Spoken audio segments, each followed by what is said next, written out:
Scrolling is something we all take for granted these days, from cutting edge games to doom scrolling social media feeds on our smartphones. But what we take as a given today wasn't always so easy. Back in the 80s, every computer and console manufacturer had its own way of scrolling, and whilst it often followed similar design principles, as a developer, you'd pretty much have to rewrite your code from the ground up to make it work on a different platform. A case in point are the Amiga 500 and Atari ST computers. They both have the same processor, a similar amount of memory, and were launched in the same era at a similar price point, but developers had to rewrite their code quite extensively to port a game. This frustrated many gamers who felt they received lowest common denominator ports that failed to take advantage of the unique attributes of each machine. But from a development perspective, time and resources were often not in abundance. And so this brings us to the latest Sonic the Hedgehog installment on the Amiga. And as promised, I've been focused on getting the levels scrolling. If you haven't watched the previous videos, then I'm directly porting the original Megadrive assembly code to the Amiga to ensure the game plays identically. I'm not using an existing game engine to recreate Sonic. This will be as close as possible to shoving a Megadrive up your Amiga. Now, when it comes to graphics rendering and scrolling, both machines couldn't be more different. But before we delve into the Amiga, let's take a look at how Sonic scrolls and renders on the Mega Drive. The visible width of a Mega Drive screen is 320 pixels, but behind the scenes lurks what is called a plane or a playfield. This can be larger than the screen. Here, it's 512 pixels wide, so approximately 40% wider than what you can see on your TV. As Sonic runs to the right, the window into this wider area scrolls to the right. So far, so easy. But what happens when we reach the right-hand edge, as there's nothing there?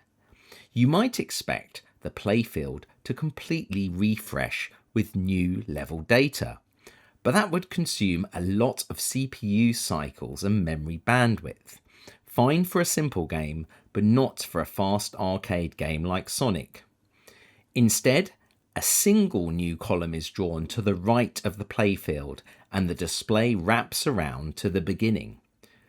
What you see on screen is both the end of the playfield and the start, joined back together.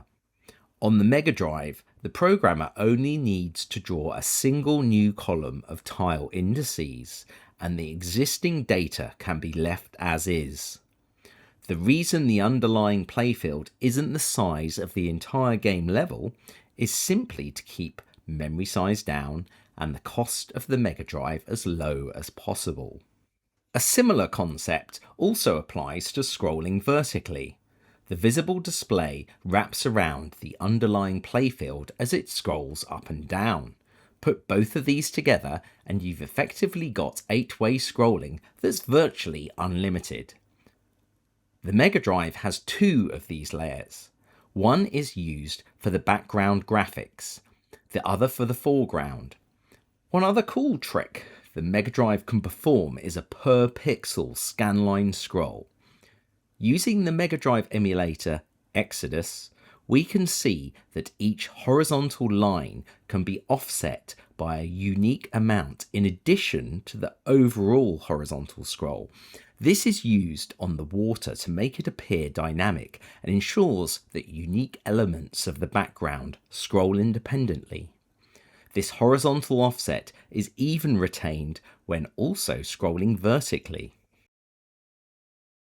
The Amiga is fundamentally a different beast. It doesn't have a tile layer, and to replicate what we see on the Mega Drive isn't as trivial as you might hope.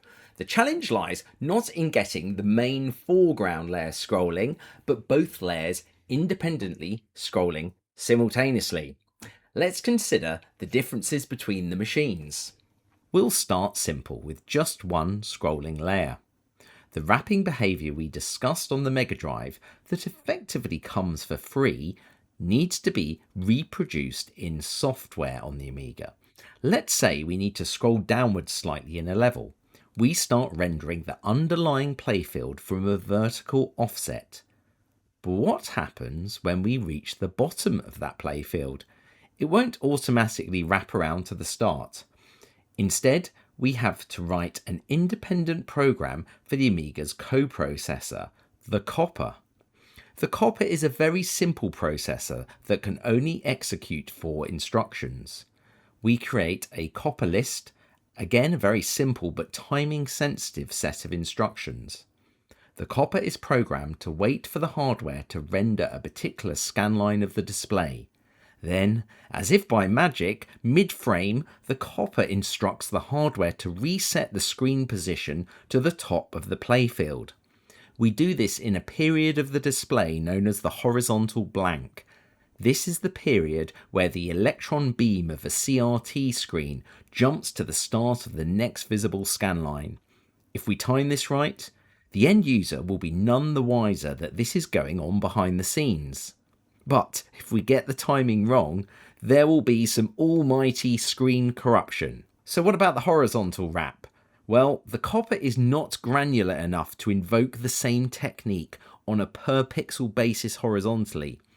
The simplest, but not necessarily the best way to recreate a wrap is to increase the screen width of the underlying playfield and render the data twice.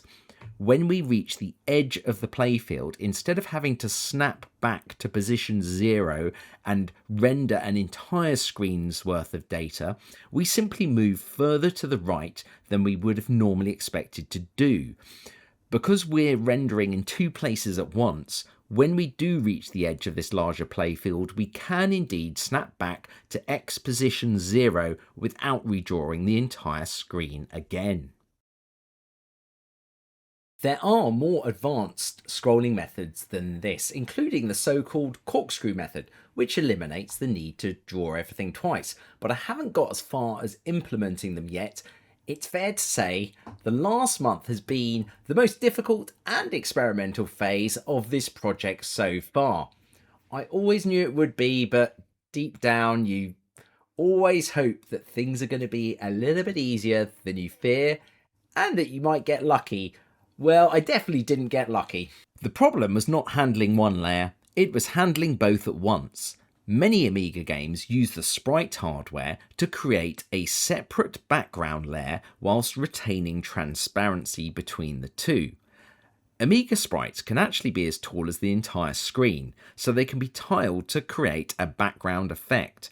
The challenge is that the Amiga only has 8 sprites, or 4 if you want a richer colour palette.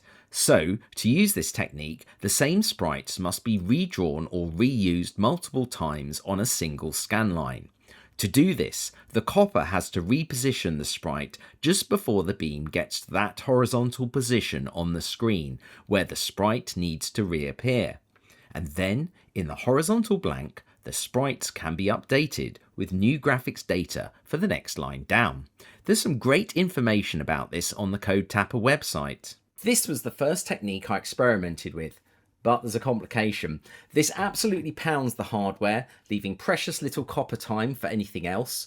From my tests, I was going to end up with a 32 pixel wide repeating background layer if I used 16 color sprites, but to do so I also needed to reduce the main playfield to 16 colors from the 64 colors I had it at previously. Otherwise there simply weren't enough DMA slots free to achieve this effect alongside everything else that I wanted to do.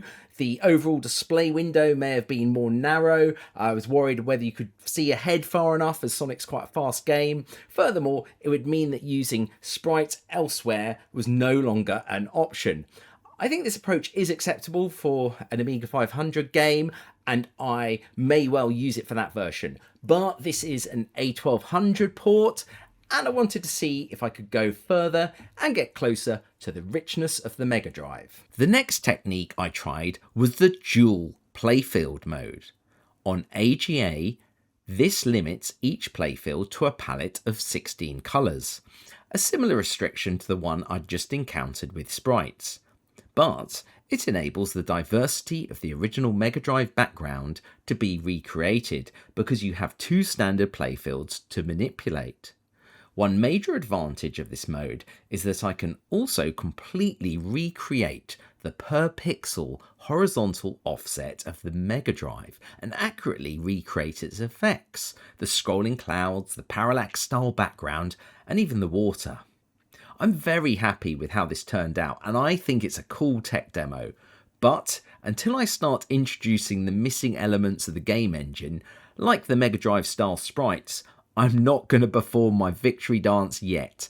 Whilst, yes, this is executing the original Sonic code, the internet is also littered with cool looking tech demos that have been abandoned because expanding that demo into a fully fledged game is incredibly difficult, if not impossible. This project will also involve a series of abandoned experiments. My current concern is that the dual playfield approach has not left me with a rich enough colour palette to create the game I want. That being said, I was really impressed with what Retro Rick managed to achieve with the Scorpion engine, and he clearly has a better artistic eye than I do. So I will be reaching out to him and others to seek their colour palette and reduction advice and opinions very soon. The other awesome technique that was brought up on Discord is an ingenious Amiga-specific algorithm that simulates a fake dual playfield mode with the assistance of the Amiga Blitter. This was devised by Dutch Retro Guy. This is a really wild approach. I may well investigate whether I can use it in the future. It has the advantage of enabling 2 playfields with more than 16 colours, but it does also use more blitter time. So I feel I need to have Mega Drive sprites implemented first, because without them I just don't know how well this will play nicely with the other parts of the engine, which will be blitter heavy. And it is a major architectural rework to implement. It could take a month of coding, and I'd come back with something that looked, well, kinda similar. Next, I want to add the main sprites, namely Sonic himself, so I can play a level. I'll keep the underlying logic, collision, and physics identical to the Mega Drive version. One advantage of building from the original source code is that I don't need to overly re-engineer this part of the project. It is mostly a porting exercise. I've also got to speed up the rendering code further. The Mega Drive version has the advantage of only needing to write 2 bytes of data per 8x8 pixel tile it wants to display. On the Amiga, we've got to write 32 bytes of data because there is no tile map hardware. This means that we've got to move at least 16 times as much data to do the same thing. I'll need to optimize the tile rendering to do this with a faster scrolling algorithm that doesn't render graphics twice. I also have ideas to pre-cache the 16x16 blocks Sonic uses to build a level. By doing this, I can streamline the rendering even further. So now you know why scrolling can be a challenge. If you want to go beyond the basics, have multiple layers, parallax, massive playfields that scroll in all directions, a fast frame rate, and keep memory usage to a minimum, it's not easy. People are still discussing these topics today and evolving smarter techniques than were even thought about back in the 80s. So wish me luck. I'll keep you all updated on Patreon and Discord, and thanks to everyone who has chimed in with ideas or simply support for the project. It means a lot. I hope you enjoy the journey just as much as you enjoy the end result. See you next time.